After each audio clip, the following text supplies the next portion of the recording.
También se ha atacado a Heráclito, se ha dicho que Heráclito se fue al monte, como se supone, para los griegos se supone que el individuo humano solo se podía realizar en la polis y no en el monte.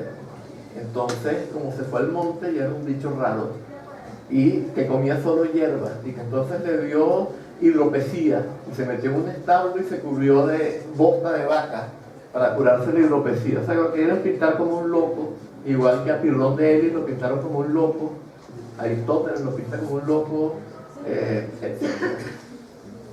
Sus discípulos, según Aristóteles, tenían que perseguirlo para que no cayera por los precipicios ni lo atropellaran los carros que andaban por allí de caballos, etc.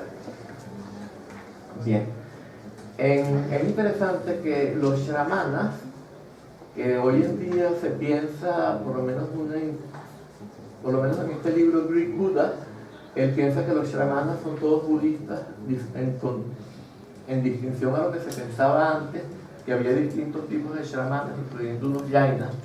Entonces los shramanas se dividían en los shramanas de la selva y los shramanas de la ciudad, por así decir.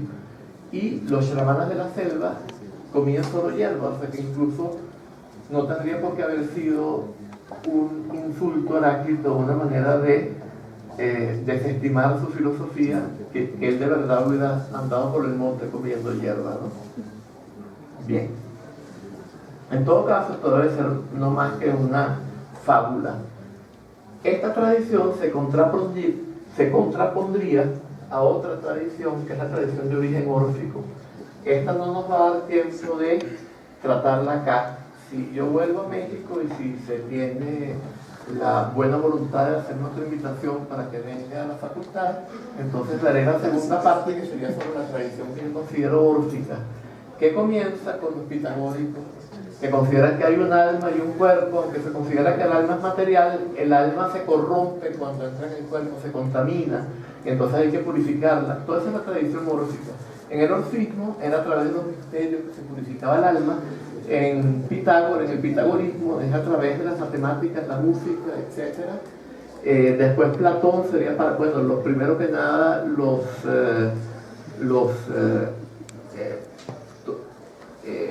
Heliatas, todo, o sea, tanto Zenón de Elea como su maestro Parménides, etcétera, serían parte de esa misma tradición dionisíaca. De hecho, hay testimonios, algunos de los cuales se consideran, no se les considera totalmente auténticos, pero hay uno que aduce Platón y otro que aducen otros, pero en todos los casos son gente que está conectada al pitagorismo, los maestros supuestos de, digamos, los Heliatas en general. Y, por supuesto, Platón. Entonces, siendo esto así, habría una tradición totalmente dualista en la cual el cuerpo es malo, el alma se corrompe de distintas maneras. Platón lo explica de una manera muy compleja, y cómo se purifica de una manera mucho más compleja que todos los que vinieron antes.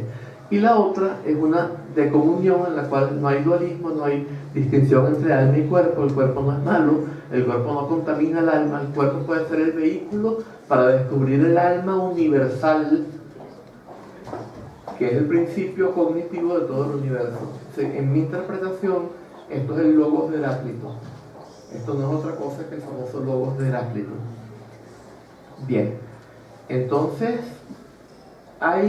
Heráclito nos habla de los términos lese y aletheia. Podría haber como una dialéctica entre lo que indican estos dos términos. La mayor parte de la gente dice lete y aletheia. Entonces, ¿qué serían la lete y la aletheia? La lete es la ocultación. En la tradición órfica, las almas pasaban por el río de la lete y olvidaban todo lo que les había pasado en la vida anterior. Heráclito, en mi interpretación, no pertenece a la tradición órfica, pero lete siempre tiene el sentido de olvido. Entonces, aquí lete significa olvidar nuestra condición original. Viene siendo más o menos lo mismo que el término avidya en el budismo y en el shaivismo. Es común en todas las tradiciones, que es también vidya es la vivencia directa de nuestra verdadera condición sin pasar por filtros conceptuales y más allá de todo dualismo. Es el estado de comunión al que yo me refería. Y la A es un privativo en las lenguas indoeuropeas y sabemos que el sánscrito es una lengua indoeuropea.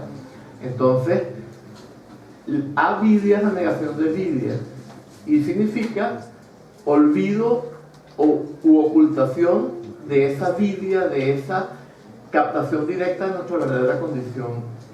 Y lese sería el equivalente en Heráclito de eso mismo. La aletheia sería entonces la desocultación, lo contrario de la lese.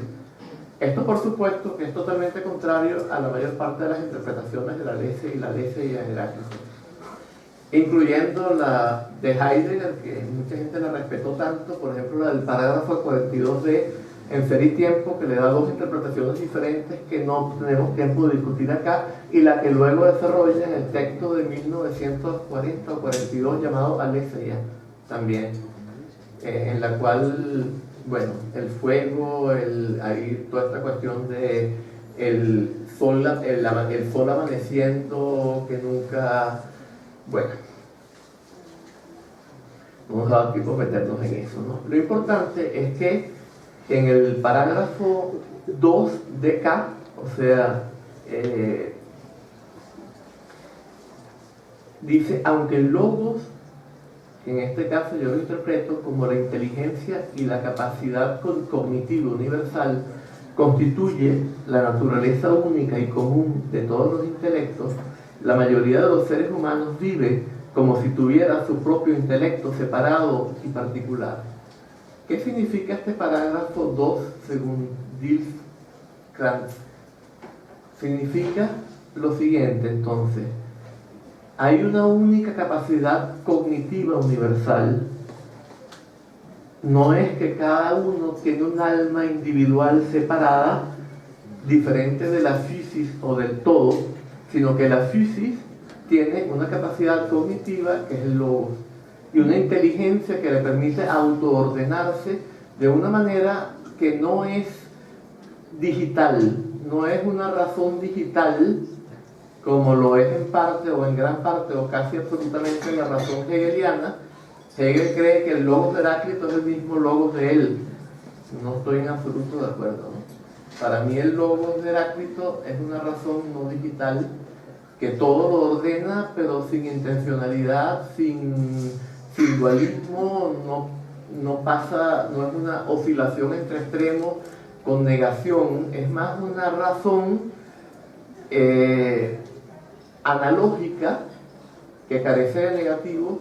El funcionamiento analógico es el funcionamiento del lado derecho, del hemisferio derecho del cerebro, carece de negativo, es metafórico, carece de toda indicación de tiempo y modos verbales, y el énfasis está en la estructura de las relaciones y no en quién es quién en ellas. Así funciona el lado derecho del cerebro. Y la digitalización de la razón se da solamente en el individuo humano. No sería algo que existe de una manera como abstracta, incluso antes de que aparezca el individuo humano. Y esto, si lo relacionamos con el fragmento 123 de K, que dice a la physis, que es la totalidad de la naturaleza y la verdadera condición de todos los entes, le gusta ocultarse. ¿Qué significa esto? Que todos somos, en verdad, la physis logos. Todos somos, en verdad, physis logos únicas. Pero a la physis logos única le gusta ocultarse. Y entonces cada uno de nosotros cree ser un intelecto particular, un alma particular que es la fuente de sus actos, el cogito cartesiano, ¿no? René Descartes justamente reaccionaba contra los nouveaux pyrrhoniens, los nuevos pirrónicos, que habían socavado todas las bases del conocimiento, de la metafísica, de todo, y se encontraba tanto la metafísica como la ciencia como la religión, de repente se encontraba sin base, y probablemente Descartes tuvo una experiencia a lo mejor de pánico, de temor irracional ante la totalidad, porque se la iban las bases de todo conocimiento, de toda su certidumbre, y decidió utilizar el método de los escépticos, la duda metódica, para encontrar algo de lo que no se pudiera dudar. Y tuvo la intuición, no fue un razonamiento, fue una intuición de que había un pensador del pensamiento que dudaba de todo, y lo expresó después silogísticamente. Y entonces este cogito cartesiano es justamente una ilusión según esta interpretación de Heráclito.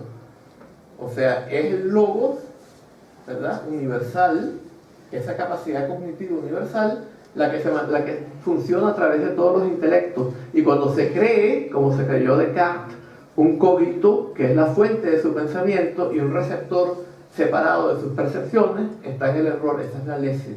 ¿Y qué es la lese? Cuando se disuelve este perceptor ilusorio y perceptor separado y se hace patente la verdadera condición de nosotros mismos y de toda la realidad y de todos los seres humanos.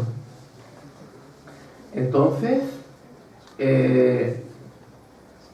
aquí hay unas referencias a Hume y Lichtenberg que siguieron un poco esta no interpretación de Heráclito, sino que al igual que Heráclito, que los budistas negaron la sustancialidad de la mente.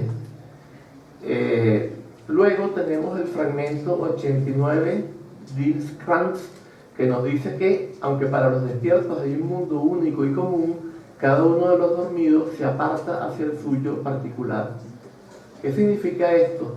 Que cuando ocurre la lese, cuando estamos en la lese ya todos percibimos lo mismo, porque percibimos el mundo totalmente libre de ningún filtro.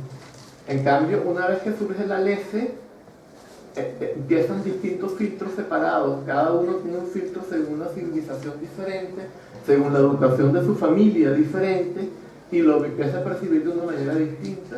Entonces, aunque hay un mundo único y común, que es la física, cada cual se aparta hacia el suyo particular, que es lo que él percibe como el mundo a través de todos sus preconceptos.